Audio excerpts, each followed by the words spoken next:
Hey hi, non Lasya and ನನ್ನ ಕತೆ ಹೇಳೋದು ಅಂದ್ರೆ ತುಂಬಾ ಇಷ್ಟ. ವೆಲ್ಕಮ್ ಟು ರಹಸ್ಯ ವಿತ್ ಲಾಸ್ಯ. ಇವತ್ತು ನಿಮ್ಮೆಲ್ಲರಿಗೂ ಒಂದು ನಿಜವಾದ ಕತೆ ಹೇಳೋ ಟೈಮ್. ಗಂಗಮ್ಮ ಮತ್ತೆ ಭಾಗ್ಯ ಸಿಕ್ಕಾಬಡೆ ಕ್ಲೋಸ್ ಫ್ರೆಂಡ್ಸು. ಭಾಗ್ಯಂಗಿಂತ ಭಾಗ್ಯನ್ ಕೂಡ್ಲಿಕ್ಕಂದ್ರೆ ತುಂಬಾನೇ ಇಷ್ಟ. ಅವ್ರಿಬ್ರು ಮಾತಾಡ್ಕೊಂಡು ಆ ಪ್ಯಾಸೇಜ್ ಅಲ್ಲಿ ಬರ್ತಾ ಇದ್ದಾರೆ ಅನ್ನೋದು ಇವ್ರಿಗೆ ಕೇಳಿಸ್ತಾ ಇದೆ. ಇನ್ನು ನೋಡ್ತಾಳೆ, ಅಕ್ಕ ಅಕ್ಕ ಅಕ್ಕ ಅಕ್ಕ ಅಂತ ಕಿರ್ಚಕ್ ಸ್ಟಾರ್ಟ್ ಮಾಡ್ತಾಳೆ ಯಾರು ರಮ್ಯಾ. ಅವಾಗ ಅವಳಿಗೆ ಕಾಣಿಸೋದು ಈ ಎರಡು ಆಕೃತಿ ಏನಿದೆ, ಎರಡು ಸೇರ್ಕೊಂಡು ಅವಳನ್ನೇ ನೋಡಿ ಅಂತ ಹೇಳಿದ್ರು. ಅವಳು ಯಾವ ಟೈಮಿಂದ ಅಲ್ಲಿಂದ ನಡ್ಕೊಂಡ್ ಬಂದ್ಲು, ಆಕೆಗೆ ವಿಚಿತ್ರವಾದಂತ ಅನುಭವಗಳು ಸ್ಟಾರ್ಟ್ ಆಗುತ್ತೆ. ಭಾಗ್ಯ ವಿಚಿತ್ರವಾಗಿ ಸೌಂಡ್ ಮಾಡೋದಕ್ಕೆ ಸ್ಟಾರ್ಟ್ ಮಾಡ್ತಾಳೆ. ಯಾರಾದ್ರೂ ಆಚೆ ಬರ್ತಾರ ಅನ್ನೋದನ್ನ ಕಾಯ್ಕೊಂಡ್ ಕೂತಿದೆ ಅದು ರಾತ್ರಿ ಎಲ್ಲ. ಇವೆಲ್ಲ ಅವರು ಕಣ್ಣಾರೆ ಕಂಡಿದ್ದಾರೆ.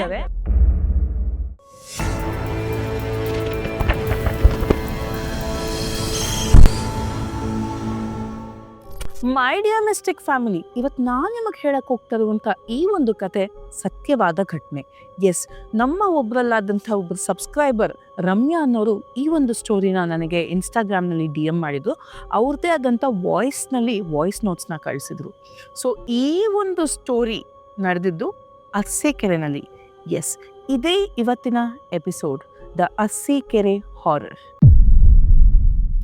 ಸೊ ಈ ಒಂದು ಸ್ಟೋರಿ ನಡೆದಿದ್ದು 1998ನಲ್ಲಿ, ಅಂದರೆ 1998ನೇ ಇಸ್ವಿನಲ್ಲಿ. ಈ ಒಂದು ಘಟನೆ ನಡೆದಾಗ ನಮ್ಮ ಸಬ್ಸ್ಕ್ರೈಬರ್ ರಮ್ಯಾ ಅವ್ರಿಗೆ ಅರೌಂಡ್ ಒಂದು 6ರಿಂದ 7 ವರ್ಷನೇ ಇರ್ಬೋದು. ಸೊ ಇವೆಲ್ಲ ಅವರು ಕಣ್ಣಾರೆ ಕಂಡಿದ್ದಾರೆ. ಸೊ ಅರಸೀಕೆರೆನಲ್ಲಿ ಹತ್ರ ಒಂದು ಹಳ್ಳಿನಲ್ಲಿ ಇವರು ಬೆಳೆದಿದ್ದು ಎಲ್ಲ. ಇವ್ರು ಹುಟ್ಟಿದ ಅರಸೀಕೆರೆನಲ್ಲಿ ಆದ್ರೂ ಇವ್ರ ತಂದೆ ತಾಯಿ ಜೊತೆ ಇವ್ರು ಇರಲಿಲ್ಲ. ಇವರು ಬೆಳೆದಿದ್ದು ತನ್ನ ದೊಡ್ಡಮ್ಮನ ಹತ್ರ. ಅಲ್ಲೇ ಒಂದು ಅರಸೀಕೆರೆ ಹತ್ರ ಒಂದು ಹಳ್ಳಿ ಇದೆ, ದಯವಿಟ್ಟು ಹಳ್ಳಿ ಹೆಸರು ಹೇಳ್ಬೇಡಿ ಅಂತ ಹೇಳಿದ್ದಾರೆ. ಸೊ ಆ ಒಂದು ಹಳ್ಳಿನಲ್ಲಿ ರಮ್ಯಾ ಅವರು ಅವರ ದೊಡ್ಡಮ್ಮನ ಮನೆಯಲ್ಲಿ ಬೆಳೀತಾರೆ. ಅವ್ರ ದೊಡ್ಡಮ್ಮನ ಹೆಸರು ಮಲ್ಲಮ್ಮ ಅಂತ. ಅವರಿಗೆ 3 ಜನ ಮಕ್ಕಳು. ದೊಡ್ಡವರು ಗಂಡು ಮಗು ಆದರೆ ಇನ್ನಿಬ್ರು ಹೆಣ್ಮಕ್ಳು. ಸೊ ಮೊದಲನೇ ಇಬ್ರು ಟೀಚರ್ ಜಾಬಲ್ಲಿ ಇರ್ತಾರೆ. ಅವರು ಅಷ್ಟೇ ದೊಡ್ಡವರು. ಅಣ್ಣ ಬಂದ್ಬಿಟ್ಟು ಅರಸೀಕೆರೆ ಹತ್ರ ಇನ್ನೊಂದು ಹಳ್ಳಿನಲ್ಲಿ ಅವ್ರಿಗೆ ಅಪಾಯಿಂಟ್ಮೆಂಟ್ ಆಗಿರುತ್ತೆ ಗೌರ್ಮೆಂಟ್ ಟೀಚರ್ ಆಗಿ. ಇನ್ನೊಬ್ರು ತಂಗಿ ಬಂದ್ಬಿಟ್ಟು ಅವರು ಸಹ ಟೀಚರ್ ಆಗಿರ್ತಾರೆ. ಈ 3ನವ್ರು ಏನಿರ್ತಾರೆ, ಭಾಗ್ಯ ಅಂತ. ಭಾಗ್ಯ ಅಕ್ಕ ಬಂದ್ಬಿಟ್ಟು ಮನೆಯಲ್ಲಿ ಇರ್ತಾರೆ. ಅವ್ರೆಲ್ಲೂ ಕೆಲಸ ಮಾಡ್ತಿರಲ್ಲ, ಜಸ್ಟ್ ಮನೆ ಕೆಲಸ ಮಾಡ್ಕೊಂಡು ಮನೆಯವ್ರನ್ನ ನೋಡ್ಕೊಂಡು ಮನೆಯವ್ರ ಜೊತೆ ಇರ್ತಾರೆ. ಅವ್ರ ಜೊತೆನೆ ರಮ್ಯಾ ಅವ್ರು ಕೂಡ ಮನೇಲಿ ಇರ್ತಾರೆ. ತುಂಬಾ ಚೆನ್ನಾಗಿ ನೋಡ್ಕೊತಾ ಇರ್ತಾರೆ. ಯಾಕೆ ಅಂದ್ರೆ ಮಲ್ಲಮ್ಮ ಅವ್ರಿಗೆ ತಂಗಿ ಅಂದ್ರೆ ತುಂಬಾ ಇಷ್ಟ. ತಂಗಿ ಮಕ್ಕಳಂದ್ರೆ ತುಂಬಾನೇ ಪ್ರಾಣ. ಸೊ ಅವ್ರ ಮನೆಗೆ ಕರ್ಕೊಂಬಂದಿಟ್ಕೊಂಡು ಅವರೇ ಬೆಳೆಸ್ತಾ ಇರ್ತಾರೆ, ಶಾಲೆಗೆಲ್ಲ ಕಳಿಸ್ತಾ ಇರ್ತಾರೆ. ಹಳ್ಳಿನಲ್ಲಿ ತುಂಬಾ ಅಚ್ಚುಕಟ್ಟಾದಂಥ ಜೀವನವನ್ನ ನಡೆಸ್ತಾ ಇರ್ತಾರೆ ಮಲ್ಲಮ್ಮ ಮತ್ತೆ ಅವರ ತಂಗಿ ಮಗಳು ರಮ್ಯಾ. ಸೊ ಒಂದಿನ ಏನಾಗುತ್ತೆ, ಇವರ ಮನೆ ಏನಿದೆ ಅದರ ಹಿಂಭಾಗದಲ್ಲಿ, ಅಂದ್ರೆ ಇವ್ರ ಮನೆ ಬ್ಯಾಕ್ ಸೈಡ್ ಅಲ್ಲಿ ಇನ್ನೊಂದು ಮನೆ ಇರುತ್ತೆ. ಹಿಂದ್ಗಡೆ ಮನೇಲಿ ಇದ್ದಿದ್ದು ಗಂಗಮ್ಮ ಅಂತ. ಸೊ ಗಂಗಮ್ಮ ಮತ್ತೆ ಭಾಗ್ಯ ಸಿಕ್ಕಾಬಡೆ ಕ್ಲೋಸ್ ಫ್ರೆಂಡ್ಸು. ಆಕೆ ಮದುವೆ ಆಗಿ ಆ ಮನೆಗೆ ಬಂದಿರ್ತಾಳೆ. ಸೊ ಇವರಿಬ್ರು ಒಟ್ಟಿಗೆ ಅಡುಗೆ ಮಾಡ್ಕೊಳ್ಳೋದು, ತಿನ್ನೋದು, ಒಟ್ಟೊಟ್ಟಿಗೆ ಮಾಡೋದು ಎಲ್ಲ ಮಾಡ್ತಾ ಇರ್ತಾರೆ. ಆ್ಯಂಡ್ ಭಾಗ್ಯ ಏನಿರ್ತಾರೆ ಅವ್ರಿಗೆ ತುಂಬ ಉದ್ದ ಜಡೆ ಇರುತ್ತೆ, ನೋಡೋಕ್ಕೆ ಸುಮಾರಾಗಿರ್ತಾರೆ. ಬಟ್ ಕೂದಲು ಮಾತ್ರ ತುಂಬ ಚೆನ್ನಾಗಿರುತ್ತೆ. ಅವ್ರದ್ದು ಉದ್ದ ಜಡೆ, ಉದ್ದ ಕೂದಲು. ಗಂಗಮ್ಮಂಗೆ ಭಾಗ್ಯ ಕಂಡ್ರೆ ಸಿಕ್ಕಾಪಟ್ಟೆ ಇಷ್ಟ. ಬಟ್ ಭಾಗ್ಯಂಗಿಂತ ಭಾಗ್ಯನ ಕೂದಲು ಕಂಡ್ರೆ ತುಂಬಾನೇ ಇಷ್ಟ. ಅದಕ್ಕೆ ಎಣ್ಣೆ ಹಚ್ಚೋದು, ಅದು ಆರೈಕೆ ಮಾಡೋದು, ಪ್ರತಿಯೊಂದು ಗಂಗಮ್ಮ ನೋಡ್ಕೊತಾ ಇರ್ತಾರೆ. ಒಂದು ಸ್ವಲ್ಪ ದಿನ ಆದಮೇಲೆ ಗಂಗಮ್ಮ ಪ್ರೆಗ್ನೆಂಟ್ ಆಗ್ತಾರೆ. ಆ ಟೈಮಲ್ಲಿ ಭಾಗ್ಯ ಇವ್ರನ್ನ ತುಂಬ ಚೆನ್ನಾಗಿ ನೋಡ್ಕೊತಾ ಇರ್ತಾರೆ. ಆಕೆಗೆ ತರತರದಂಥ ತಿಂಡಿಗಳು, ಅಡುಗೆ ಮಾಡ್ಕೊಂಡು ಹೋಗ್ಕೊಡೋದು, ಅಲ್ಲೇ ಕೂತ್ಕೊಂಡು ಬಡಿಸೋದು, ತಿನ್ಸೋದು, ಪ್ರತಿಯೊಂದು ಭಾಗ್ಯ ತುಂಬ ಚೆನ್ನಾಗಿ ಕೇರ್ ಮಾಡ್ತಾ ಇರ್ತಾರೆ ಗಂಗಮ್ಮನ. ಸೊ ಈ ಒಂದು ಟೈಮಲ್ಲಿ, ಆ ಪ್ರೆಗ್ನೆನ್ಸಿ ಟೈಮಲ್ಲಿ ಏನೋ ಒಂದು ಕಾಂಪ್ಲಿಕೇಶನ್ಸ್ ಆಗುತ್ತೆ. ಆಕೆಗೆ ಒಂಥರ ಜ್ವರ ಬರುತ್ತೆ ಗಂಗಮ್ಮಂಗೆ. ಜ್ವರ ಬರುತ್ತೆ. ಆಕೆಗೆ ಒಂದು ಪ್ರೀಮೆಚ್ಯೂರ್ ಡೆಲಿವರಿ ಆಗಿಬಿಡುತ್ತೆ. ಒಂದು 9 ಮಂತ್ಸ್ಗೆ ಡೆಲಿವರಿ ಆಗಿಬಿಡುತ್ತೆ. ಬಟ್ ಆ ಕಾಂಪ್ಲಿಕೇಶನ್ಸಿಂದ ಮಗು ಹುಟ್ಟುತ್ತೆ, ತಾಯಿ ತೀರ್ಕೊಂಡ್ಬಿಡ್ತಾರೆ. ಸೊ ಗಂಗಮ್ಮ ಹೆರಿಗೆ ಅಂದರೆ ಡೆಲಿವರಿ ಟೈಮಲ್ಲಿ ಪಾಪ ಸತ್ತು ಹೋಗ್ತಾರೆ. ಭಾಗ್ಯ ತುಂಬ ಅಪ್ಸೆಟ್ ಆಗಿರ್ತಾಳೆ. ತುಂಬ ಕ್ಲೋಸ್ ಫ್ರೆಂಡ್ಸ್ ಅವರಿಬ್ರು. ತುಂಬ ಬೇಜಾರು ಮಾಡ್ಕೊಂಡಿರ್ತಾರೆ, ಆ ಕಡೆ ಹೋಗೋದನ್ನೇ ಬಿಟ್ಬಿಡ್ತಾರೆ ಒಂದು ಸ್ವಲ್ಪ ದಿನ. ಸೊ ಈ ರೀತಿ ಎಲ್ಲ ನಡೀತಾ ಇರುತ್ತೆ. ಒಂದು 2-3 ತಿಂಗಳ ಕಾಲ ಆದಮೇಲೆ ಏನಾಗುತ್ತೆ, ಹಳ್ಳಿನಲ್ಲಿ ಒಂದು ಪುಕಾರ್ ಎದ್ದೇಳುತ್ತೆ. ಏನಂದರೆ, ಗಂಗಮ್ಮ ಸತ್ ಮೇಲೆ ಆತ್ಮ ಆಗ್ಬಿಟ್ಟಿದ್ದಾಳೆ, ಆಕೆ ದೆವ್ವ ಆಗ್ಬಿಟ್ಟಿದ್ದಾಳೆ ಅಂತ ತುಂಬ ಜನ ಎಲ್ಲ ಮಾತಾಡ್ಕೊಳಕ್ಕೆ ಸ್ಟಾರ್ಟ್ ಮಾಡ್ತಾರೆ. ಆ ಮನೆ ಹತ್ರ ಒಂಥರ ಆಡೋ ಥರ ಸೌಂಡ್ ಬರುತ್ತೆ, ಅಲ್ಲಿ ಯಾರೋ ನಿಂತಿದ್ದಾರೆ, ನೆರಳುಗಳು ಕಾಣುತ್ತೆ, ಈ ಥರದ್ದೆಲ್ಲ ಮಾತಾಡೋಕ್ಕೆ ಸ್ಟಾರ್ಟ್ ಮಾಡ್ತಾರೆ. ಈ ಹಳ್ಳಿ ಏನಿದೆ, ಇವ್ರ ಮನೆ ಹಿಂಬಾಗ್ಲಿ 1-2 ಬೀದಿ ಬಿಟ್ಟು ಒಂದು ಸ್ವಲ್ಪ ದಿನ ಆದಮೇಲೆ ಚಿನ್ನಮ್ಮ ಅಂತ ಒಬ್ಳಿರ್ತಾಳೆ. ಅವಳು ಅಚಾನಕಾಗಿ ಸತ್ತೋಗ್ತಾಳೆ. ಸೊ ಏನಿದು, ಫಸ್ಟ್ ಇವಳು ಸತ್ಲು, ಆಮೇಲೆ ಅವಳು ಸತ್ಲು. ಆ್ಯಂಡ್ ಇವ್ರು ಏನಿದ್ದಾರೆ, ಗಂಗಮ್ಮ ಮತ್ತು ಚಿನ್ನಮ್ಮ ಕೂಡ ಫ್ರೆಂಡ್ಸೇ. ಸೊ ಅವಳು ಅವಾಗ ಬಂದು ಮಾತಾಡಿಸ್ಕೊಂಡು ಹೋಗೋದು ಎಲ್ಲ ಮಾಡ್ತಾ ಇರ್ತಾಳೆ. ಆ್ಯಂಡ್ ಭಾಗ್ಯಂಗೂ ಇವ್ರ ಪರಿಚಯ ಇರುತ್ತೆ. ಸೊ ಅವರಿಬ್ರು ಸತ್ತು ಹೋಗ್ತಾರೆ. ಅವಳು ಅಚಾನಕಾಗಿ ಸತ್ತು ಹೋಗ್ತಾರೆ, ಇವಳಿಗೇನೋ ಕಾಂಪ್ಲಿಕೇಶನ್ ಆಗಿ ಸತ್ತು ಹೋಗ್ತಾರೆ. ಈ ಟೈಮಲ್ಲಿ ಏನಾಗುತ್ತೆ, ಭಾಗ್ಯ ಮನೆಯಿಂದ ಈ ಗಂಗಮ್ಮ ಮನೆ ಏನಿತ್ತು, ಒಂದು 50 ಫೀಟ್ ಡಿಫ್ರೆನ್ಸ್ ಅಷ್ಟೇ ಇವ್ರ ಮನೆಗೆ, ಒಂದು 50 ಅಡಿ ದೂರ. ಆ ಮನೆಯಿಂದ ಈ ಮನೆಗೆ ಒಂದು ಚಿಕ್ಕ ಪ್ಯಾಸೇಜ್ ಇರುತ್ತೆ. ಅಂದರೆ ಇವ್ರ ಮನೆ ಏನಿರುತ್ತೆ ಅದ್ರ ಪಕ್ಕ ಒಂದು ಸಂದಿರುತ್ತೆ, ಅದರಲ್ಲಿ ಓಡಾಡೋದು ಹೋಗಿ ಬರೋದು ಮಾಡ್ತಾ ಇರ್ತಾಳೆ ಭಾಗ್ಯ. ಒಂದಿನ ಯಾವುದೋ ಕೆಲಸ ಮುಗಿಸ್ಕೊಂಡು ಸುತ್ತಾಕೊಂಡು ಯಾಕೆ ಬರಬೇಕು ಅಂತ ಗಂಗಮ್ಮನ ಮನೆ ಮುಂದೆಯಿಂದ ಬಂದು ಸಂದಿನಲ್ಲಿ ಮನೆಗೆ ಬಂದು ಸೇರ್ಕೊತಾಳೆ. ಆಕೆ ಸತ್ತಾದ್ಮೇಲೆ ಅದೇ ಫಸ್ಟ್ ಟೈಮ್ ಅವ್ರ ಮನೆ ಮುಂದೆಯಿಂದ ನಡ್ಕೊಂಬರೋದು. ಅವಳು ಯಾವ ಟೈಮಿಂದ ಅಲ್ಲಿಂದ ನಡ್ಕೊಂಬಂದ್ಲು, ಆಕೆಗೆ ವಿಚಿತ್ರವಾದಂಥ ಅನುಭವಗಳು ಸ್ಟಾರ್ಟ್ ಆಗುತ್ತೆ. ಆಕೆಗೆ ಮೈ ಭಾರ ಅನ್ಸೋದು, ತುಂಬ ತಲೆನೋವು ಬರ್ತಿರೋದು, ಕೂದಲು ಯಾವಾಗಲೂ ಕೆದರ್ಕೊಂಡಿರೋದು, ಆಕೆ ಮಲಗ್ದಾಗ ಎಲ್ಲೋ ಇರ್ತಾಳೆ, ಎದ್ದಾಗ ಇನ್ನೆಲ್ಲೋ ಇರ್ತಾಳೆ. ಸೊ ಐಡಿಯಲಿ ಅವಳ ಮೈ ಮೇಲೆ ಗಂಗಮ್ಮನ ಆತ್ಮ ಸೇರ್ಕೊಂಡ್ಬಿಟ್ಟಿರುತ್ತೆ. So ideally she is possessed. So ಮನೆಯಲ್ಲಿ ವ್ಯತ್ಯಾಸ ಎಲ್ಲ ಹೆಂಗೆ ಕಾಣೋದಕ್ಕೆ ಸ್ಟಾರ್ಟ್ ಆಗುತ್ತೆ ಅಂದರೆ, ಭಾಗ್ಯ ಸಣ್ಣ ಇರ್ತಾಳೆ, ಶಿ ಈಸ್ ಹೆಲ್ದಿ, ಬಟ್ ಸ್ವಲ್ಪ ಕಮ್ಮಿ ವೆಯ್ಟೇ ಆ ಹುಡುಗಿ ಮುಂಚೆ. ಊಟನೂ ಅಷ್ಟೇ, ತುಂಬ ಅಷ್ಟಕ್ಕಷ್ಟೇ ಮಾಡ್ತಾ ಇರ್ತಾಳೆ. ಬಟ್ ಯಾವಾಗ ಈ ಮನೆ ಮುಂದೆಯಿಂದ ಬಂದು ಮನೆ ಒಳಗಡೆ ಗಂಗಮ್ಮನ ಮನೆ ಮುಂದೆಯಿಂದ ಬಂದು ಮನೆಗೆ ಬರ್ತಾಳೋ, ಅವತ್ತಿಂದ ಭಾಗ್ಯಳ ವರ್ಸರಿ ಚೇಂಜ್ ಆಗಿಬಿಡುತ್ತೆ. ಸೊ ಮನೆಗೆ ಬರೋದು, ಸುಮ್ಮನೆ ಹೋಗಿ ಒಬ್ಬಳೇ ರೂಮಲ್ಲಿ ಕುತ್ಕೊಂಡ್ಬಿಡೋದು, ನೈಟೆಲ್ಲ ಎದ್ದಿರೋದು, ಆ್ಯಂಡ್ ಯಾವಾಗಲೂ ಹಸಿವು ಅನ್ನೋದು. ಎಷ್ಟು ತಿಂದರೂ ಸಾಕಾಗ್ತಾ ಇರೋದಿಲ್ಲ. ಇವಾಗ ಎಲ್ಲ ಒಟ್ಟಿಗೆ ಕುತ್ಕೊಂಡು ಊಟ ಮಾಡಿರ್ತಾರೆ, ಊಟ ಮಾಡಿ ಹೋಗಿ ಮಲಗಿರ್ತಾಳೆ. ಅರ್ಧ ಗಂಟೆ ಆದ ತಕ್ಷಣ ಮತ್ತೆ ಬರೋದು, ತಾಯಿ ಮಲ್ಲಮ್ಮನ ಹತ್ರ ಬಂದು ನನಗೆ ಹೊಟ್ಟೆ ಹಸಿತಾ ಇದೆ ಊಟ ಹಾಕು ಅನ್ನೋದು. ಅರ್ಧ ಗಂಟೆಗೂ ತಿನ್ನೋದು. ಪ್ರಾಬ್ಲಮ್ ಏನು, ಯಾವಾಗ ತಲೆ ಕೆಡಿಸ್ಕೊಳಕ್ಕೆ ಸ್ಟಾರ್ಟ್ ಮಾಡ್ತಾರೆ ಅಂದರೆ ಮನೆಯವರು, ಇಷ್ಟು ತಿಂತಾ ಇದ್ದಾಳಲ್ಲ, ಇಷ್ಟು ತಿನ್ನೋರು ಅಟ್ಲೀಸ್ಟ್ 100 ಗ್ರಾಮ್ ಆದರೂ ವೆಯ್ಟ್ ಜಾಸ್ತಿ ಆಗಬೇಕಲ್ವ? 100 ಗ್ರಾಮ್ ಇರಲಿ, 50 ಗ್ರಾಮ್ ಕೂಡ ವೆಯ್ಟ್ ಚೇಂಜ್ ಆಗ್ತಾಯಿಲ್ಲ. ಅಡಿಷ್ನಲಿ ವೆಯ್ಟ್ ಲಾಸ್ ಆಗ್ತಾ ಇದ್ದಾಳೆ ಅವಳು. ಡೇ ಬೈ ಡೇ ತುಂಬ ವೆಯ್ಟ್ ಲಾಸ್ ಆಗ್ತಾ ಇದ್ದಾಳೆ. ಒಂದು ಪಾಯಿಂಟಿಗೆ ಒಂದು 2-3 ಮಂತ್ಸ್ ಆದಮೇಲೆ ಒಂಥರ ತುಂಬ ಮಂಕಾಗ್ಬಿಡ್ತಾಳೆ. ಅವ್ರಿಗೆ ಅದು ಆ್ಯಸ್ ಯೂಶುವಲ್ ಅನಿಸ್ಬಿಡುತ್ತೆ, ಓಕೆ ಇವಳು ಹಿಂಗೆ ಆಗ್ಬಿಟ್ಟಿದ್ದಾಳೆ ಅನ್ನೋ ಥರ ಅನಿಸ್ಬಿಡುತ್ತೆ ಇವ್ರಿಗೆ. ಈ ಥರ ಎಲ್ಲ ನಡಿಬೇಕಾದ್ರೆ ಇವ್ರ ಪಕ್ಕದ ಮನೆಯಲ್ಲಿ ಒಂದು ಅಜ್ಜಿ ಇರುತ್ತೆ. ಆ ಅಜ್ಜಿ ಏನೋ ವಿಷಯಕ್ಕೆ ಮನೆಗೆ ಬಂದಿರುತ್ತೆ ಒಂದಿನ. ಇವರೆಲ್ಲ ಇರಬೇಕಾದ್ರೆ ಹಿಂಗೆ ಮಾತಾಡಿಸ್ಕೊಂಡು ಹೋಗೋಣ, ಏನು ನಡೀತಾ ಇದೆ ಅಂತ ಬಂದು ಕೂತ್ಕೊಳ್ಳುತ್ತೆ. ಆಗ ರಮ್ಯಾ ಕೂತಿರ್ತಾರೆ, ಭಾಗ್ಯನೂ ಆ ಕಡೆ ಕೂತಿರ್ತಾರೆ, ಮಲ್ಲಮ್ಮ ಆ ಕಡೆ ಕೂತಿರುತ್ತೆ. ಸಡನ್ನಾಗಿ ಭಾಗ್ಯ ವಿಚಿತ್ರವಾಗಿ ಸೌಂಡ್ ಮಾಡೋದಕ್ಕೆ ಸ್ಟಾರ್ಟ್ ಮಾಡ್ತಾಳೆ. ಯಾವ ಥರ ಅಂದರೆ ಅಂತಾರಲ್ಲ, ಈ ಥರದಾದಂಥ ಒಂದು ವಾಯ್ಸ್ ಬರ್ತಾ ಇರುತ್ತೆ ಅವಳೊಳಗಡೆಯಿಂದ. ಆ್ಯಂಡ್ ಸಡನ್ನಾಗಿ ಕೂದಲೆಲ್ಲ ಕೆದರ್ಕೊಂಡ್ಬಿಡ್ತಾಳೆ. ಹೀಗೆ ಮುಂದಕ್ಕೆ ಹಿಂದಕ್ಕೆ ಮಾಡಿಕೊಂಡು ಅಂತ ಈ ಒಂದು ಸೌಂಡನ್ನ ಅವಳು ಮಾಡ್ತಾ ಇರ್ತಾಳೆ. ಆ ಬಂದಿರ್ತಾಳೆ ಅಜ್ಜಿ ಗೊತ್ತಾಗ್ಬಿಡುತ್ತೆ ಇಲ್ಲೇನೋ ಎಡವಟ್ಟಾಗಿದೆ. ಆ್ಯಂಡ್ ಇವ್ರಿಗೆ ಆಲ್ರೆಡಿ ಇಷ್ಟೊತ್ತಿಗೆ ಇವಳು ಬಿಹೇವಿಯರ್ ಎಲ್ಲ ನೋಡಿ ಒಂದು ಸ್ವಲ್ಪ ಡೌಟ್ ಬಂದಿರುತ್ತೆ. ಆ್ಯಂಡ್ ಆ ಕಡೆ ಗಂಗಮ್ಮನೂ ದೆವ್ವ ಆಗಿದ್ದಾಳೆ ಅನ್ನೋ ಸುದ್ದಿ ಎಲ್ಲ ಕಡೆ ಹಬ್ಬಿರುತ್ತೆ. ಆ್ಯಂಡ್ ಇವಳು ಅವಳ ಜೊತೆ ತುಂಬ ಕ್ಲೋಸ್ ಅನ್ನೋದು ಗೊತ್ತು. ಇವ್ರಿಗೆಲ್ಲೋ ಒಂದು ಕಡೆ ಅನ್ನಿಸ್ತಿರುತ್ತೆ, ಏನೋ ಎಡವಟ್ಟಾಗಿದೆ ಇಲ್ಲಿ ಅನ್ನೋ ಒಂದು ಐಡಿಯಾ ಬಂದಿರುತ್ತೆ. ಇದ್ಯಾಕೋ ಸರಿ ಕಾಣ್ತಾ ಇಲ್ಲ, ಒಂದು ಕೆಲಸ ಮಾಡೋಣ, ಇಲ್ಲ ಹಿಂದ್ಗಡೆ ಆ ಊರು ಏನಿರುತ್ತೆ ಅಲ್ಲಿಂದ ಒಂದು 1/2 ಕಿಲೋಮೀಟರ್ 3/4 ಕಿಲೋಮೀಟರ್ ಆದಮೇಲೆ ಲಂಬಾಣಿ ತಾಂಡ್ಯ ಅನ್ನೋ ಒಂದು ಚಿಕ್ಕ ಒಂದು ಹಳ್ಳಿ ಒಂದು ಇದದು ಕಮ್ಯುನಿಟಿ, ಅದು ಲಂಬಾಣಿ ತಾಂಡಿ ಅನ್ನೋ ಒಂದು ಜಾಗ ಇರುತ್ತೆ. ಅಲ್ಲಿ ದೇವಸ್ಥಾನ ಇರುತ್ತೆ. ಅಲ್ಲಿ ಉಕ್ಕಡದ ಅಜ್ಜಪ್ಪ ಅನ್ನೋ ಒಂದು ದೈವನ ಪೂಜೆ ಮಾಡ್ತಾ ಇರ್ತಾರೆ ಆ ಒಂದು ಕಮ್ಯುನಿಟಿಯವರು. ಸೊ ಅಲ್ಲಿ ಒಬ್ರು ಮೈ ಮೇಲೆ ದೇವ್ರು ಬರ್ತಾ ಇರುತ್ತೆ. ಸೊ ಅಲ್ಲಿಗೆ ಕರ್ಕೊಂಡು ಹೋಗೋಣ. ಅಲ್ಲಿಗೆ ಹೋದ್ರೆ ಏನು ನಡೀತಾ ಇದೆ ಎಲ್ಲ ಗೊತ್ತಾಗ್ಬಿಡುತ್ತೆ. ದೈವ ಎಲ್ಲ ಹೇಳಿಸ್ಬಿಡುತ್ತೆ. ಇವ್ರೇನು ಮಾಡ್ತಾರೆ, ಹೋಗ್ಬೇಕು ಅಂತ ಅಂದ್ಕೊಳ್ಳೋದು ನೆಕ್ಸ್ಟ್ ಡೇಯಿಂದ ಏನೂ ಇಲ್ಲ. ಲೈಕ್ ಇವ್ರು ನಾರ್ಮಲ್ ಆಗಿಬಿಡ್ತಾರೆ. ಇವರು ಒಂದು ಸ್ವಲ್ಪ ನೆಗ್ಲೆಕ್ಟ್ ಮಾಡಿಬಿಡ್ತಾರೆ ಮನೆಯವರು. ನಾಳೆ ಹೋಗೋಣ, ನಾಡಿದ್ದು ಹೋಗೋಣ ಅಂದ್ಕೊಂಡು ಒಂದು 3-4 ದಿನ ಹಾಗೆ ತಳ್ಳಿಬಿಡ್ತಾರೆ. 5ನೇ ದಿನ ರಾತ್ರಿ ಏನಾಗಿರುತ್ತೆ, ಈ ದೊಡ್ಡಕ್ಕ ಏನಿರ್ತಾರೆ ಅವರು ರಮ್ಯಾ ಇಬ್ಬರು ಮಲ್ಕೊಂಡಿರ್ತಾರೆ. ಈ ಕಡೆ ಮಲ್ಲಮ್ಮ ಮಲಗಿರ್ತಾರೆ. ರೂಮ್ ಒಳಗಡೆ ಭಾಗ್ಯ ಮಲಗಿರ್ತಾರೆ. ಸರಿ, ರಮ್ಯಂಗೆ ಅರೆ ಬರೆ ನಿದ್ರೆ. ಆ ಹುಡುಗಿ ಅವಾಗ ಎಷ್ಟು ಒಂದು 7-7.5 ವರ್ಷ ಆ ಹುಡುಗಿಗೆ. ಸಡನ್ನಾಗಿ ಆಕೆಗೆ ಅದೇ ನಾನು ಸಂಧಿ ಅಂತ ಹೇಳಿದ್ನಲ್ಲ, ಹಿಂದ್ಗಡೆ ಮನೆಯಿಂದ ಈ ಮನೆಗೆ ಒಂದು ಸಂಧಿ, ಅಲ್ಲಿ ಒಂದು ಕಿಟಕಿ ಇರುತ್ತೆ. ಆ ಕಿಟಕಿ ಪಕ್ಕದಲ್ಲೇ ರಮ್ಯಾ ಮಲಗಿರ್ತಾಳೆ. ಆಕೆಗೆ ಯಾರೋ ಇಬ್ರು ಮಾತಾಡ್ಕೊಂಡ್ ಬರ್ತಾ ಇದ್ದಾರೆ ಅನ್ನೋದು ಫೀಲ್ ಆಗುತ್ತೆ. ಆ್ಯಂಡ್ ಆ ವಾಯ್ಸ್ ಕ್ಲಿಯರ್ಲಿ ಅವಳಿಗೆ ಕೇಳಿಸ್ತಾ ಇರುತ್ತೆ. ಅದು ಬೇರೆ ಯಾರ್ದೂ ಆಗಿರಲ್ಲ, ಗಂಗಮ್ಮ ಮತ್ತು ಚಿನ್ನಮ್ಮನ ವಾಯ್ಸ್ ಆಗಿರುತ್ತೆ.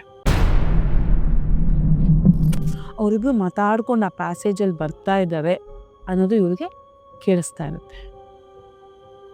ಸರಿ, ಇವಳು ಏನಪ್ಪ ಇದು ಈ ಥರ ಸೌಂಡ್ ಕೇಳಿಸ್ತಾ ಇದೆಯಲ್ಲ ಅಂದ್ಬಿಟ್ಟು ಹಿಂಗೆ ಇಣುತ್ತು ನೋಡ್ತಾಳೆ. ಅಲ್ಲಿ 2 ಆಕೃತಿ ಅವಳಿಗೆ ಹೆಂಗೆ ಕಾಣಿಸ್ಬಿಡುತ್ತೆ ಅಂದರೆ, ಅದೊಂಥರ ವಿಚಿತ್ರವಾದಂಥ ಆಕೃತಿ. 2 ನಡ್ಕೊಂಬರ್ತಾರೆ. ಅದನ್ನು ನೋಡ್ತಾಳೆ. ಇವ್ರು ಒಂಥರ ಗಾಬರಿ ಬಿಟ್ಬಿಡ್ತಾಳೆ. ಅದು ನೀಟಾಗಿ ಡೋರ್ ಒಳಗಡೆ ಬರುತ್ತೆ. ಆ 2 ಆಕೃತಿನ ಡೋರ್ ಒಳಗಡೆ ಬರುತ್ತೆ. ಇವಳು ಅಕ್ಕ ಅಕ್ಕ ಅಕ್ಕ ಅಕ್ಕ ಅಂತ ಕಿರ್ಚಕ್ಕೆ ಸ್ಟಾರ್ಟ್ ಮಾಡ್ತಾಳೆ ಯಾರು, ರಮ್ಯಾ. ಆವಾಗ ಅವಳಿಗೆ ಕಾಣಿಸೋದು ಈ 2 ಆಕೃತಿ ಏನಿದೆ, 2 ಸೇರಿಕೊಂಡು ಅವಳನ್ನೇ ನೋಡಿ ಶ್ ಅಂತ ಹೇಳುತ್ತಂತೆ. ರಮ್ಯಂಗೆ ಸಿಕ್ಕಾಪಡೆ ಭಯ ಆಗ್ಬಿಡುತ್ತೆ. ಸುಮ್ಮನೆ ಮಲಗಿಬಿಡ್ತಾಳೆ. ಫುಲ್ ಬ್ಲ್ಯಾಂಕ್ ಆಗಿಬಿಟ್ಟು ಸುಮ್ಮನೆ ಹಾಗೆ ಮಲ್ಕೊಂಡ್ಬಿಡ್ತಾಳೆ. ಅವಳಿಗೆ ಅಂದರೆ ಕಣ್ಮುಚ್ಕೊಂಡೆ ಇವೆಲ್ಲ ಅವಳಿಗೆ ಗೊತ್ತಾಗ್ತಾ ಇದೆ. ಅವಳಿಗೆ ಓಕೆ ಇವ್ರೇನೋ ಮಾಡ್ತಾ ಇದ್ದಾರೆ, ಇಲ್ಲಿ ಏನೋ ಫೀಲ್ ಆಗ್ತದೆ. ಕರೆಕ್ಟಾಗಿ 30 ಸೆಕೆಂಡ್ ಆದಮೇಲೆ ಒಳಗಡೆಯಿಂದ ಕಿರ್ಚಾಡೋ ಸೌಂಡ್ ಬರುತ್ತೆ. ಯಾವ ರೀತಿ ಕಿರ್ಚಾಡ್ತಾ ಇದ್ದಾರೆ ಅಂದರೆ, ಅವಳಿಗೆ ಎದ್ದಾಚೆ ಬಂದ್ಬಿಡುತ್ತಂತೆ ಭಾಗ್ಯ. ಸೊ ಇವ್ರಿಗೆ ಸಿಕ್ಕಾಪಟ್ಟೆ ಭಯ ಆಗುತ್ತೆ. ಎಲ್ಲ ಎದ್ದು ಕೂತ್ಕೊಂತಾರೆ. ಇಷ್ಟೆಲ್ಲ ನಡಿಬೇಕಾದ್ರೆ ರಮ್ಯಂಗೆ ಏನು ಅವಾಗಲೇ 2 ವಾಯ್ಸ್ ಕೇಳಿಸಿರುತ್ತೆ, ಏನು ಆಕೃತಿ ಕಾಣಿಸಿರುತ್ತೆ. ಆಮೇಲೆ ಅವರಿಬ್ಬರು ಸೇರ್ಕೊಂಡು ಹೇಗೆ ರಮ್ಯಂಗೆ ಅಂದಿರ್ತಾರೆ. ಈ ವಿಷಯನೆಲ್ಲ ರಮ್ಯಂಗೆ ಆಚೆ ಹೇಳಬೇಕು ಅಂತ ಅನ್ಸೋದೇ ಇಲ್ಲ. ಏನೋ ಒಂಥರ ಸಿಡ್ಲು ಬಡಿದಿರೋ ಥರ ಸುಮ್ಮನೆ ನೋಡ್ತಾ ಇರ್ತಾಳೆ ನಡೀತಾ ಅದನ್ನ. ಮಲ್ಲಮ್ಮ ಆ ಟೈಮಲ್ಲಿ ಬಾಯಿಗೆ ಬಂದಂಗೆ ಬೈಯಕ್ಕೆ ಸ್ಟಾರ್ಟ್ ಮಾಡ್ತಾರೆ. ಹಾಳಾದವಳೆ ಹಂಗೆ, ಈಗ ಹಳ್ಳಿ ಭಾಷೆನಲ್ಲಿ ಬೈತೀವಲ್ಲ ಆ ಥರ ಕೆಟ್ಟದಾಗ ಬೈಯಕ್ಕೆ ಸ್ಟಾರ್ಟ್ ಮಾಡ್ತಾರೆ. ಈ ಬೈಯೋ ಸಂದರ್ಭದಲ್ಲಿ ಒಳಗಡೆ ರೂಮ್ ಒಳಗಡೆಯಿಂದ ನಗಾಡ್ತಾ ಇರುವಂಥ ಸೌಂಡ್ ಕೇಳಿಸುತ್ತೆ. ಯಾರೋ ನಗ್ತಾ ಇದ್ದಾರೆ ಒಳಗಡೆಯಿಂದ. ಮಲ್ಲಮ್ಮ ಬೈತಾ ಇದ್ರೆ ಆ ನಗ್ತಾ ಇರುವಂಥ ವಾಯ್ಸಸ್ಸು ಆಚೆ ಇವ್ ಯಾರ್ಯಾರು ಇರ್ತಾರೆ ಅವ್ರಿಗೆಲ್ಲ ಕೇಳಿಸ್ತಾ ಇರುತ್ತೆ. ಆ್ಯಂಡ್ ಸಡನ್ನಾಗಿ ರೂಮ್ ಒಳಗಡೆಯಿಂದ ಮಲ್ಲಮ್ಮ, ಓ ಮಲ್ಲಮ್ಮ, ಮಲ್ಲಮ್ಮ, ಮಲ್ಲಮ್ಮ ಅಂತ ಈ ಥರ ವಾಯ್ಸಸ್ ಬರೋಕ್ಕೆ ಸ್ಟಾರ್ಟ್ ಆಗುತ್ತೆ ರೂಮ್ ಒಳಗಡೆಯಿಂದ. ಇವ್ರಿಗೆಲ್ಲ ಸಿಕ್ಕಾಪಡೆ ಭಯ ಆಗ್ಬಿಡುತ್ತೆ. ಶಾಂತಕ್ಕ ಅವತ್ತೇ ಹೇಳಿತ್ತು ಅಲ್ಲಿ ಲಂಬಾಣಿ ತಾಂಡಿಗೆ ಹೋಗ್ಬೇಕು ಅಂತ, ನಾವೇ ಉದಾಸೀನ ಮಾಡ್ಕೊಂಡ್ಬಿಟ್ವಿ, ಅದಕ್ಕೆ ಇಷ್ಟೆಲ್ಲ ಆಗಿದ್ದು ಅಂದ್ಬಿಟ್ಟು ಮಾರನೇ ದಿನನೇ ಬೆಳಿಗ್ಗೆ ಎದ್ದಿದ ತಕ್ಷಣ ಎಲ್ಲ ಸ್ನಾನ ಮಾಡಿಕೊಂಡು ಲಂಬಾಣಿ ತಾಂಡಕ್ಕೆ ಓಡ್ತಾರೆ. ಇವ್ರ ಊರಿಂದ ಒಂದು 3/4 ಕಿಲೋಮೀಟ್ರ್ ಮಧ್ಯದಲ್ಲಿ ಅದು ಇದು ತೋಪು, ಹುಣಸೆ ತೋಪು, ಮಾವಿನ ತೋಪು ಎಲ್ಲ ಬರುತ್ತೆ. ಅದನ್ನು ದಾಟಿದ್ರೆ ಲಂಬಾಣಿ ತಾಂಡಿ. ಅಲ್ಲಿ ಒಂದು ಮನೆ ಅಂದರೆ ದೇವಸ್ಥಾನದ ರೀತಿನಲ್ಲಿ ಮಾಡ್ಕೊಂಡಿರ್ತಾರೆ. ಅಲ್ಲಿ ಉಕ್ಕುಡದ ಅಜ್ಜಪ್ಪನ ಫೋಟೋ ಎಲ್ಲ ಇಟ್ಟು ಅವ್ರ ರೀತಿಯಲ್ಲಿ ಪೂಜೆ ಎಲ್ಲ ಮಾಡಿಸ್ತಾ ಇರ್ತಾರೆ. ಸೊ ಈ ಭಾಗಿನ ಅಲ್ಲಿ ಕರ್ಕೊಂಡು ಹೋಗೋ ಅಷ್ಟರಲ್ಲಿ ಅವಳ ಮೈ ಮೇಲೆ ಯಾವುದೇ ಥರವಾದಂಥ ಒಂದು ಆತ್ಮ ಇರೋದಿಲ್ಲ. ಬಟ್ ಅಲ್ಲಿ ಒಬ್ಬ ವ್ಯಕ್ತಿ ಇರ್ತಾನೆ, ಅವ್ರ ಮೈ ಮೇಲೆ ಅಜ್ಜಪ್ಪ ಬರ್ತಾ ಇರ್ತಾನೆ ಅನ್ನೋದು ಒಂದು ನಂಬಿಕೆ. ಸೊ ಆತ ಈಕೆನ ನೋಡಿ ಇಲ್ಲ, ಈಕೆನಲ್ಲಿ ಸಮಸ್ಯೆ ಇರೋದಂತೂ ಖಂಡಿತ. ಇದು ನಿನ್ನೆ ಮೊನ್ನೆಯಿಂದ ಆಗಿರೋದಲ್ಲ. ಸೊ ಇದೆಲ್ಲ ಸುಮಾರೊಂದು ತುಂಬ ವರ್ಷಗಳ ಕಾಲನೇ ನಡೆದ್ಬಿಟ್ಟಿರುತ್ತೆ. ಇಷ್ಟೊತ್ತಿಗೆ ಒಂದು 7-8 ತಿಂಗಳು ಬಿಟ್ಟು ಅದಾದಮೇಲೆ ಸುಮಾರು 1-2 ವರ್ಷಗಳೆಲ್ಲ ನಡೆದ್ಬಿಟ್ಟಿರುತ್ತೆ. ಇಡೀ ಒಂದು ಪ್ರಾಸೆಸ್ ಇದೆ. ಅದೇ ಇವ್ರು ಅಂದ್ಕೊಂಬಿಟ್ಟಿರ್ತಲ್ಲ ಇದು ಆ್ಯಸ್ ಯೂಶುವಲ್ ಅಂತ. ಸರಿ, ಇದು ನಿನ್ನೆ ಮೊನ್ನೆಯಿಂದ ಬಂದಿರೋದಲ್ಲ ಈಕೆ ಮೇಲೆ. ಇದು 1-2 ವರ್ಷದಿಂದ ನಡೀತಾನೆ ಇದೆ ಈ ಅಮ್ಮನ ಮೇಲೆ. ಅದಷ್ಟು ಈಸಿಯಾಗಿ ಬಿಟ್ಟೋಗಲ್ಲ ಅವಳನ್ನ. ಸಾಧಾರಣ ಪೂಜೆಯಿಂದ ಇದು ಬಗೆಹರಿಯೋದಂಥದ್ದೆಲ್ಲ ತೊಂದರೆ. ಇದು ಮಂಡಲದಲ್ಲಿ ಆಕೆನ ಕೂರಿಸಿ ಪ್ರಶ್ನೆ ಮಾಡಿ ಆಕೆಗೆ ಮುಕ್ತಿ ಕೊಡುವಂಥ ಕಾರ್ಯ ನಾಳೆ ಮಾಡ್ತೀವಿ ನಾವು. ಇವಾಗ ನೀವೇನು ಮಾಡಬೇಕು ಅಂದರೆ, ಭಾಗ್ಯನ ನೀವು ಕರ್ಕೊಂಡು ಹೊರಡಿ. ಬೆಳಿಗ್ಗೆ ಎದ್ದು ಆಕೆಗೆ ಎಣ್ಣೆ ಹಚ್ಚಿ ಸ್ನಾನ ಮಾಡಿಸಿ ಸಾಯಂಕಾಲದಷ್ಟೊತ್ತಿಗೆ ಕರ್ಕೊಂಡು ವಾಪಸ್ ಇಲ್ಲಿಗೆ ಬಂದುಬಿಡಿ ಅಂತ ಹೇಳಿ ಕಳಿಸ್ತಾರೆ. ಅದೇ ರೀತಿ ಇವರು ಮನೆಗೆ ಬಂದು ಸೇರ್ಕೊತಾರೆ. ಬರಬೇಕಾದ್ರೆ ಇವರಿಗೆ ಒಂದಿಷ್ಟು ಹಿಡಿ ಬೂದಿನ ಕೊಟ್ಟು ಕಳಿಸಿರ್ತಾರೆ ದೇವಸ್ಥಾನದಿಂದ. ಇದನ್ನು ನೀವು ಮನೆಯಲ್ಲಿ ನೀವೇನಿದ್ದೀರಾ ಮನೆಯವರೆಲ್ಲ ಒಂದು ಕಡೆ ಮಲಗಿ ನಿಮ್ಮ ಸುತ್ತ ಈ ಬೂದಿನ ಹಾಕ್ಕೊಂಡು ಮಲಗಿ ಅಂತ ಹೇಳಿ ಕಳಿಸ್ತಾರೆ. ಅದೇ ರೀತಿ ಇವರೆಲ್ಲ ಬಂದು ಹಾಲಲ್ಲಿ ಏನಿದೆ ಅಲ್ಲಿ ಎಲ್ಲ ಒಟ್ಟಿಗೆ ಚಾಪೆ ಹಾಕ್ಕೊಂಡು ಮನೇಲಿರೋರೆಲ್ಲ ದಿಂಬೆಲ್ಲ ಹಾಕ್ಕೊಂಡು ಸುತ್ತಲೂ ಬೂದಿ ಹಾಕಿ ಇವರು ಮಲ್ಕೊತಾರೆ. ಮಲಗಿ ಒಂದು 2-3 ಅವರ್ ಆಗಿರುತ್ತೆ. ಮಧ್ಯರಾತ್ರಿ 1 ಗಂಟೆಯಿಂದ 1:30 ಟೈಮಲ್ಲಿ ಸಡನ್ನಾಗಿ ರಮ್ಮಿಂಗೆ ಎಚ್ಚರ ಆಗುತ್ತೆ. ಎಚ್ಚರ ಆಗಿ ಕಣ್ಬಿಟ್ಟು ನೋಡಿದ್ರೆ ಇವ್ರದ್ದು ಅಟ್ಟ ಏನಿದೆ, ಅಟ್ಟದ ಹತ್ರ ಒಂದು ಬಾಗಿಲಿರುತ್ತೆ. ಆ ಬಾಗ್ಲತ್ರ ಆಕೆಗೆ ಕಾಣಿಸೋದು ಒಂದು 2-2.5 ಅಡಿಯಷ್ಟು ಎತ್ತರವಾದಂಥ ಒಂದು ಪಿಂಗಾಣಿಯ ಗೊಂಬೆ. ಆ ಗೊಂಬೆ ಅಲ್ಲಿ ಮೇಲ್ಗಡೆ ಬಾಗ್ಲತ್ರ ಅಂದರೆ ಅಲ್ಲಿ ನಿಂತ್ಕೊಂಡು ಇವ್ರನ್ನೇ ನೋಡ್ತಾ ಇದೆ. ಆ್ಯಂಡ್ ನೋಡ್ತಾ ನೋಡ್ತಾ ನೋಡ್ತಾ ಅದ್ರ ಬಾಯಿಂದ ಹೊಗೆ ಬರ್ತಾ ಇದೆ. ಹೊಗೆ ಯಾವ ರೀತಿ ಅಂದರೆ, ಇವಾಗ ಯಾರು ಸ್ಮೋಕ್ ಮಾಡಿದ್ರೆ ಬರುತ್ತಲ್ವ ಬಾಯಿಂದ ಹೊಗೆ, ಆ ಥರ ಹೊಗೆ ಬರ್ತಾ ಇದೆ. ಆ್ಯಂಡ್ ನಮ್ಮಿಂಗೆ ಸಿಕ್ಕಾಪಟ್ಟೆ ಭಯ ಆಗ್ಬಿಟ್ಟು ಪಕ್ಕದಲ್ಲಿ ಈ 2ನೇ ಅಕ್ಕ ಏನಿರ್ತಾರೆ, ಮಲ್ಲಮ್ಮನ 2ನೇ ಮಗಳು, ಆಕೆನ ಎಬ್ಬಿಸ್ತಾಳೆ. ಅಕ್ಕ ಅಲ್ಲಿ ನೋಡು, ಅಕ್ಕ ಅಲ್ಲಿ ನೋಡು ಅಂತ. ಅವರು ಕಣ್ಬಿಟ್ಟು ನೋಡ್ತಾರೆ, ಕಾಣಿಸ್ಬಿಡುತ್ತೆ. ಗೊತ್ತು ಅದು ಆತ್ಮ ಅದು ಬಂದಿದೆ ಇಲ್ಲಿಗೆ ಅಂತ. ನೀನು ಮಲ್ಕೋ ಅಂತ ತಟ್ಟಿ ಮಲಗ್ಸೋಕ್ಕೆ ಇದು ಮಾಡ್ತಾರೆ ಅವಳನ್ನ. ಆ ಟೈಮಲ್ಲಿ ರಾತ್ರಿ ಪೂರ್ತಿ ಇವ್ರಿಗೆ ಯಾರಿಗೂ ನೆಮ್ಮದಿಯಿಂದ ನಿದ್ದೆನೇ ಇಲ್ಲ. ಕಿರ್ಚೋದು, ಅಳೋದು, ನಗದು, ಕೂಗ್ತಾ ಇದೆ. ಅದಕ್ಕೇನು ಅಂದರೆ ಅದು ಒಳಗಡೆ ಬರೋಕ್ಕಾಗಲ್ಲ. ಯಾಕಂದರೆ ಇವ್ರು ಬೂದಿ ಹಾಕೊಂಡು ಮಲಗಿಬಿಟ್ಟಿದ್ದಾರೆ ಒಳಗಡೆ. ಯಾರಾದರೂ ಆಚೆ ಬರ್ತಾರ ಅನ್ನೋದನ್ನೇ ಕಾಯ್ಕೊಂಡು ಕೂತಿದೆ ಅದು ರಾತ್ರಿ ಎಲ್ಲ. ಸರಿ, ಬೆಳಿಗ್ಗೆ ಆಗ್ತಾ ಇದ್ದಂಗೆ, ಸೂರ್ಯೋದಯ ಆಗ್ತಾ ಇದ್ದಂಗೆ ಅದು ಮತ್ತೆ ಕಾಣಿಸ್ಲಿಲ್ಲ. ಇವು ಸರಿ ಬೆಳಿಗ್ಗೆ ಎದ್ದು ಭಾಗ್ಯಂಗೆ ಎಣ್ಣೆ ಎಲ್ಲ ಹಚ್ಚಿ ತಲೆ ಸ್ನಾನ ಮಾಡಿಸಿ ಸಾಯಂಕಾಲದಷ್ಟೊತ್ತಿಗೆ ಪೂಜೆಗೆ ಕರ್ಕೊಂಬರ್ತಾರೆ. ಪೂಜೆಗೆ ಕರ್ಕೊಂಡು ಹೋದಾಗ ಪೂಜೆಗೆಲ್ಲ ರೀತಿ ಸಿದ್ಧತೆ ಆಗಿಬಿಟ್ಟಿರುತ್ತೆ. ಮಂಟ್ಲ ಎಲ್ಲ ಬರೆದ್ಬಿಟ್ಟಿರ್ತಾರೆ. ಮಂಡ್ಲದಲ್ಲಿ ಕೂರಿಸಿ ಆ ವ್ಯಕ್ತಿಯ ಮೇಲೆ ಅಜ್ಜಪ್ಪ ಪೂಜೆ ಮಾಡಿದ್ಮೇಲೆ ಆಹ್ವಾನ ಆಗುತ್ತೆ, ಅಂದರೆ ಮೈ ಮೇಲೆ ದೈವ ಬರುತ್ತೆ. ಆಗ ಆ ಅಜ್ಜಪ್ಪ ಇಟ್ಕೊಂಡು ಬೆತ್ತದಲ್ಲಿ ಭಾಗ್ಯಳನ್ನು ಬಾರಿಸ್ತಾರೆ. ಬಾರಿಸಿದಾಗ ಅಳುತ್ತೆ ಅದು. ಅಳಕ್ಕೆ ಸ್ಟಾರ್ಟ್ ಮಾಡ್ತಾರೆ. ಯಾರು ನೀನು ಅಂತ ಕೇಳ್ತಾರೆ. ನನ್ನ ಹೆಸರು ಗಂಗಮ್ಮ, ನಾನು ಭಾಗ್ಯ ತುಂಬ ಕ್ಲೋಸು, ನಾವಿಬ್ಬರು ತುಂಬ ಫ್ರೆಂಡ್ಸು. ಅವಳು ಯಾವಾಗಲೂ ನನ್ನ ಜೊತೆ ಬಂದಿರೋಳು, ನನ್ನ ತುಂಬ ಚೆನ್ನಾಗಿ ನೋಡ್ಕೊಂಡಿದ್ಲು. ನನಗವಳು ಕೂದಲಂದರೆ ತುಂಬ ಇಷ್ಟ. ಅದಕ್ಕೆ ನಾನು ಅವಳು ಯಾವಾಗ ನಮ್ಮ ಮನೆ ಮುಂದೆ ನಡ್ಕೊಂಡು ಹೋಗಿ ಅವಳ ಮನೆಗೆ ಹೋದ್ಲೋ, ಅವಳು ಕೂದಲು ತುದಿಯಿಂದ ಅವಳ ಮೈ ಮೇಲೆ ಬಂದುಬಿಟ್ಟೆ. ಅವತ್ತಿಂದ ನಾನು ಅವಳ ಜೊತೆನೇ ಇದ್ದೀನಿ. ಅವಳು ಎಲ್ಲೋದ್ರು ನಾನು ಅಲ್ಲೇ ತಿರುಗಾಡ್ತೀನಿ. ನನಗೆ ತಿನ್ನೋದು ಅಂದರೆ ತುಂಬ ಇಷ್ಟ. ಅದಕ್ಕೆ ನಂಗೆ ಎಷ್ಟು ತಿಂದರೂ ಸಮಾಧಾನ ಆಗಲ್ಲ, ತಿಂತಾನೇ ಇರ್ತೀನಿ. ಅವಳ ಮುಖ ಅಂತ ನಂಗೆ ಹೆಂಗೆ ಬೇಕೋ ಹಂಗಿದ್ದೀನಿ ನಾನು. ಒಂದು ಆತ್ಮ ಆಗಿರೋ ನೀನು ಇಷ್ಟೊಂದೆಲ್ಲ ಒಬ್ಬ ಮನುಷ್ಯನಿಗೆ ಮೈ ಮೇಲೆ ಬಂದು ಇಷ್ಟು ತೊಂದರೆ ಕೊಡ್ತಾ ಇದೆಯಲ್ಲ, ನೀನು ಮಾಡೋದು ಸರಿನಾ ಅಂತ ಪ್ರಶ್ನೆ ಮಾಡ್ತಾರೆ. ಆಗ ಆ ಮೈಮೇಲಿದ್ದ ಗಂಗಮ್ಮನ ಆತ್ಮ ತುಂಬ ಬೇಡ್ಕೊಳ್ಳುತ್ತೆ. ನನಗೇನು ಮಾಡಬೇಡಿ, ನಾನು ಹಿಂಗೆ ಬಿಟ್ಬಿಡಿ, ನಾನು ಯಾರಿಗೂ ಏನೂ ತೊಂದರೆ ಕೊಡೋದಿಲ್ಲ. ನನಗೆ ಭಾಗ್ಯ ಅಂದರೆ ತುಂಬ ಇಷ್ಟ, ಅದರಲ್ಲೂ ಕೂದಲು ಅಂದರೆ ಸಿಕ್ಕಾಪಟ್ಟೆ ಇಷ್ಟ. ನಾನು ಹಿಂಗೆ ಇದ್ಬಿಡ್ತೀನಿ, ನಾನು ಏನೂ ತೊಂದರೆ ಕೊಡೋದಿಲ್ಲ ಅವಳಿಗೆ ಅಂತ ಎಲ್ಲ ಬೇಡ್ಕೊಳ್ಳುತ್ತೆ. ಬಟ್ ಅಜ್ಜಪ್ಪ ಹೇಳ್ಬಿಡುತ್ತೆ, ಇನ್ನು ಕಾಲ ಮುಗ್ದಿದೆ, ನಿನ್ನ ಸಮಯ ಮುಗ್ದಿದೆ, ನೀನಿಲ್ಲಿರೋದೇ ತಪ್ಪು, ನೀನು ಹೋಗಲೇಬೇಕು, ಇಲ್ಲ ಅಂದರೆ ನಿನಗೆ ಹೊಡೆದ್ರೆ ಓಡಿಸ್ಬಿಡ್ತೀನಿ ನಾನು ನಿನಗೆ ಅಂತ ಹೆದರಿಸಿ ಬೆದರಿಸಿ ಕೊನೆಗೆ ಒಪ್ಕೊಳ್ಳುತ್ತೆ ಆತ್ಮ. ಸರಿ, ನಾನು ಇವಳನ್ನ ಬಿಟ್ಟು ಹೋಗ್ತೀನಿ ಅಂತ ಹೇಳುತ್ತೆ. ಆಗ ಅಜ್ಜಪ್ಪ ದೈವ ಇಟ್ಕೊಂಡು, ನೀನು ಹೋಗೇ ಹೋಗ್ತೀಯಾ, ಮತ್ತೆ ವಾಪಸ್ ಬರೋದಿಲ್ಲ ಅನ್ನೋದಕ್ಕೆ ಏನು ಗ್ಯಾರಂಟಿ, ಏನು ಕೊಡ್ತೀಯ ನೀನು ಅಂತ ಹೇಳಿದಾಗ ಅವಳೇನು ಮಾಡ್ತಾಳೆ, ನಾನು ನನ್ನ 4 ಕೂದಲನ್ನ ಕೊಡ್ತೀನಿ ನಿನಗೆ, ಇದೇ ಗ್ಯಾರಂಟಿ, ಇದೇ ನಾನು ಕೊಡ್ತಾರೆ ನಿನಗೆ ಪ್ರಮಾಣ ಅಂತ ಮಾತು ಕೊಡುತ್ತೆ. ಅದೇ ಇದಕ್ಕೂ ಮುಂಚೆ ನನಗೊಂದು ಆಸೆ ಇದೆ, ನನ್ನೊಂದು ಕೋರಿಕೆ ಇದೆ, ನೀನು ಅದನ್ನು ನೆರವೇರಿಸ್ಬೇಕು ಅಂತ ಕೇಳುತ್ತೆ. ಸರಿ ಆಯ್ತು, ಏನು ನಿನ್ನ ಕೋರಿಕೆ ಏನು ಹೇಳು, ನೆರವೇರಿಸೋಣ. ನನಗೆ ಕನ್ನಡಿ ಬೇಕು, ಕನ್ನಡಿನಲ್ಲಿ ಒಂದು ಸರಿ ನಾನು ಉದ್ದ ಜಡೆ ನೋಡ್ಕೊಬೇಕು ನಾನು ಅಂತ ಕೇಳ್ಕೊಳುತ್ತೆ. ಫುಲ್ ಉದ್ದ ಜಡೆ ಎಲ್ಲ ಹಿಂಗೆಲ್ಲ ಮುಟ್ಕೊಂಡು, ಮುಖ ಎಲ್ಲ ಮುಟ್ಕೊಂಡು, ಕೂದಲನ್ನೆಲ್ಲ ತಾನೇ ಕನ್ನಡಿನಲ್ಲಿ ನೋಡಿಕೊಂಡು ಖುಷಿ ಪಡುತ್ತೆ ಆ ಆತ್ಮ. ಅದಾದಮೇಲೆ ಸೀದಾ ತನ್ನ ತಲೆ ಮೇಲೆ ಏನಿದೆ ಕೂದಲು, ಅದಕ್ಕೆ ಕೈ ಹಾಕಿ ಹಿಂಗೆ ಕಿತ್ತೇ ಬಿಡುತ್ತೆ ಕೂದಲನ್ನ. ಒಂದು ಇಷ್ಟು ಕೈ ಹಿಡಿಸಿಗೋಷ್ಟು ಕೂದಲನ್ನ ಕಿತ್ತು ದೈವದ ಕೈಲಿ ಕೊಟ್ಟೇ ಬಿಡ್ತಾರೆ.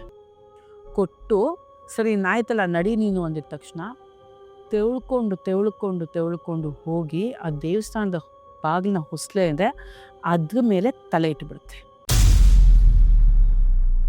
ಸೊ ಇವ್ರ ಪ್ರಕಾರ ಅಲ್ಲಿಂದ ಆತ್ಮ ಆಚೆ ಹೊರಗಡೆ ಹೋಯ್ತು ಅನ್ನೋದು ಒಂದು ಲೆಕ್ಕ. ಸೊ ಆ ರೀತಿ ಎಲ್ಲ ಆದಮೇಲೆ ಪಾಪ ಅಲ್ಲಿ ಭಾಗಿಂಗೆ ಪ್ರಜ್ಞೆ ತಪ್ಪಿಡ್ತಾಳೆ. ಸೊ ವಾಪಸ್ ಅವಳನ್ನ ಕರ್ಕೊಂಡು ಹೋಗಿ ದೇವರ ಪಾದದ ಹತ್ರ ಕೂರಿಸಿ ಆಕೆಗೆ ನಮಸ್ಕಾರ ಎಲ್ಲ ಮಾಡಿಸಿ ಪೂಜೆ ಮಾಡಿಸಿ, ಇಲ್ಲಿಗೆ ದರಿದ್ರ ಮುಗೀತು ನಿಮಗೆ ಅಂತ ಇದು ಮಾಡ್ಕೊತಾರೆ. ಬಟ್ ಭಾಗ್ಯಂಗೆ ಮನಸ್ಸಿನಲ್ಲಿ ದೇವ್ರ ಹತ್ರನೇ ಒಂದು ಬೇಡ್ಕೊತಾಳೆ, ಇದಾದಮೇಲೆ ನೀನು ನನಗೆ ಆ ಆತ್ಮ ನೀನೇನು ಮಾಡಿದೆ, ನೀನು ಎಲ್ಲಿ ಕಳಿಸ್ದೆ ಅನ್ನೋದು ನನಗೆ ಗೊತ್ತಾಗಬೇಕು ಅಪ್ಪ, ನನಗೆ ಗೊತ್ತಾಗಬೇಕು, ಆತ್ಮಕ್ಕೆ ಏನಾಯಿತು ಅನ್ನೋದು ನನಗೆ ಗೊತ್ತಾಗಬೇಕು, ನೀನು ಹೆಂಗಾದ್ರು ಮಾಡಿ ನನಗೆ ತಿಳಿಸ್ಕೊಡು ಅಂತ ಭಾಗ್ಯ ಮನಸ್ಸಲ್ಲೇ ಕೇಳ್ಕೊತಾಳೆ. ಸರಿ ಪ್ರಸಾದ ಎಲ್ಲ ತಗೊಂಡು ಸೀದಾ ಮನೆಗೆ ಹೋಗ್ತವೆ. ಅವತ್ತು ಎಷ್ಟೋ ವರ್ಷ ಆದಮೇಲೆ ಅವತ್ತು ಮನೆಯಲ್ಲಿ ಪ್ರತಿಯೊಬ್ಬರು ನೆಮ್ಮದಿಯಾಗಿ ನಿದ್ರೆಗೆ ಜಾರ್ತಾರೆ. ನಿದ್ರೆಗೆ ಜಾರಿದಾಗ ಭಾಗ್ಯಂಗೆ ಒಂದು ಕನಸು ಬೀಳುತ್ತೆ. ಕನಸಲ್ಲಿ ದೈವ ತೋರಿಸೋದು ಆಕೆಗೆ ಏನು ಅಂದರೆ, ಆ ಹೊಸ್ಲಿಂದ ಆತ್ಮ ಏನೋಯ್ತು, ಅಜ್ಜಪ್ಪ ಆ ಆತ್ಮನ ಅಟ್ಟಿಸ್ಕೊಂಡೋಗಿ ಊರಾಚೆ ಒಂದು ಬಾವಿ ಇರುತ್ತೆ, ಆ ಬಾವಿಯ ತಳದಲ್ಲಿ ಪಾತಾಳಕ್ಕೆ ಅಡಿನಲ್ಲಿ ದೂಕ್ಬಿಡ್ತಾರೆ ಆತ್ಮನ, ಅಲ್ಲಿಗೆ ತಳ್ಳಿಬಿಡ್ತಾರೆ ಅನ್ನೋ ಒಂದು ವಿಜುವಲ್ಸು ಭಾಗ್ಯಂಗೆ ಕನಸಲ್ಲಿ ದೇವರು ತೋರಿಸ್ತಾರೆ. ಆ್ಯಂಡ್ ಬೆಳಿಗ್ಗೆ ಎದ್ದು ಭಾಗ್ಯ ಇದನ್ನು ಮನೆಯವ್ರ ಹತ್ರೆಲ್ಲ ಹೇಳ್ಕೊತಾರಂತೆ. ಸೊ ನಾನು ಈ ಥರ ನೈಟ್ ಕೇಳ್ಕೊಂಡಿದ್ದೆ ದೈವನ, ಅದಕ್ಕೇನಾಯಿತು ಅನ್ನೋದು ನನಗೆ ತೋರಿಸ್ಕೊಡು ಅಂತ. ನಾನು ಮಲಗಿದ ಮೇಲೆ ನನಗೆ ಈ ಥರ ದೈವ ತೋರಿಸ್ಕೊಡ್ತು, ಆಕೆನ ಊರಾಚೆರೋ ಬಾವಿ ಪಾತಾಳಕ್ಕೆ ತಳ್ಳಿಬಿಟ್ಟಿದೆ ಅಜ್ಜಪ್ಪ, ಆಕೆ ಅಲ್ಲಿ ಹೊರಟೋದ್ಲು, ಇನ್ನು ನಮ್ಗೆ ಯಾವುದೇ ತೊಂದರೆ ಇಲ್ಲ ಅನ್ನೋದು ಭಾಗ್ಯ ಮನೆಯವ್ರಿಗೆಲ್ಲ ತಿಳಿಸ್ಕೊಡ್ತಾರೆ. ಇದಾಗಿದ್ದು 1998 ಸೊ ಈ ರೀತಿ ಆ ಒಂದು ಸಮಸ್ಯೆ ಅವತ್ತು ಅಲ್ಲಿಗೆ ಮುಗಿಯುತ್ತೆ. ಅದಾದಮೇಲೆ ಪಾಪ ಅಷ್ಟು ವರ್ಷಗಳ ಕಾಲ ಭಾಗ್ಯ ಅವ್ರಿಗೆ ಮದುವೆನೇ ಆಗಿರೋದಿಲ್ಲ. ಎಲ್ಲ ಕಡೆ ಪುಕಾರ ಹಬ್ಬಿಟ್ಟಿರುತ್ತಲ್ಲ, ಈಕೆ ಮೈ ಮೇಲೆ ಗಂಗಮ್ಮ ಆತ್ಮ ಇದೆ ಅಂತ. ಅದಾದಮೇಲೆ ಪಾಪ ಅವ್ರಿಗೆ ಗಂಡೇ ಸೆಟ್ ಆಗ್ತಾ ಇರೋದಿಲ್ಲ. ಬಟ್ ಈ ಪ್ರಾಬ್ಲಮ್ ಎಲ್ಲ ಸಾಲ್ವ್ ಆದಮೇಲೆ ಅವ್ರಿಗೆ ಮದುವೆ ಆಗುತ್ತೆ, ತುಂಬ ಚೆನ್ನಾಗಿ ಇವಾಗಿದ್ದಾರೆ. ಅವರಿಗೆ ಒಬ್ಬ ಮದುವೆ ಆಗಿ ಒಂದು ಮಗು ಇದೆ, ಅವರು ಕೂಡ ಒಳ್ಳೆ ರೀತಿಯಲ್ಲಿ ಜೀವನ ನಡೆಸ್ಕೊಂಡು ಹೋಗ್ತಾ ಇದ್ದಾರೆ. ಇವಾಗ ನಮ್ಮ ರಮ್ಯಾ, ನಮಗೆ ಯಾರು ನನಗೆ ಈ ಸ್ಟೋರಿನ ಹೇಳೋದಲ್ಲ, ಅವರು ಕೂಡ ತುಂಬ ಚೆನ್ನಾಗಿ ಸೆಟ್ಲಾಗಿ ಮದುವೆ ಆಗಿದ್ದಾರೆ. ಅವರು ಒಂದು ಒಳ್ಳೆ ಕೆಲಸದಲ್ಲಿದ್ದಾರೆ. ಸೊ ಇದನ್ನು ಕೇಳಿದಾಗ ನನಗೆ ಕೆಲವೊಂದು ಡೌಟ್ಸ್ ಇತ್ತು. ಸೊ ನಾನು ಅವ್ರಿಗೆ ಕಾಲ್ ಮಾಡಿನೇ ಮಾತಾಡಿದೆ. ಆ್ಯಂಡ್ ಅವರು ನನಗೆ ಎಕ್ಸ್ಪ್ಲೈನ್ ಮಾಡಬೇಕಾದ್ರೆ ನನಗೆ ನಿಜವಾಗ್ಲೂ, ನಂಗೆ ಇವಾಗಲೂ ನೋಡಿ ನಂಗೆ ಫುಲ್ಲು ಒಂಥರ ಗೂಸ್ ಬಂಪ್ಸ್ ಥರ. ಸೊ ಅವ್ರಿಗೆ ಆದಂಥ ಎಕ್ಸ್ಪೀರಿಯನ್ಸ್ ಅವ್ರದ್ದೇ ಬಾಯಲ್ಲಿ ಕೇಳಿದಾಗ ಅದು ನೆಕ್ಸ್ಟ್ ಲೆವೆಲ್ ಭಯ ಅದು. ಸೊ ಪಾಪ ಅವರೇ ಎಕ್ಸ್ಪೀರಿಯನ್ಸ್ ಮಾಡಿರುವಂಥ ಕತೆ ಇದು. ಸೊ ಇದಾಗಿತ್ತು ಇವತ್ತಿನ ಎಪಿಸೋಡ್ ಅರಸೀಕೆರೆ ಹಾರರ್. ಈ ಸ್ಟೋರಿ ನಿಮ್ಗೆ ಇಷ್ಟ ಆಯ್ತಾ? ಹಾಗಿದ್ರೆ do like, share and subscribe and follow me on my Instagram account Rahasya with Lasya, and subscribe me and stay with me for my next episode where mystery awaits.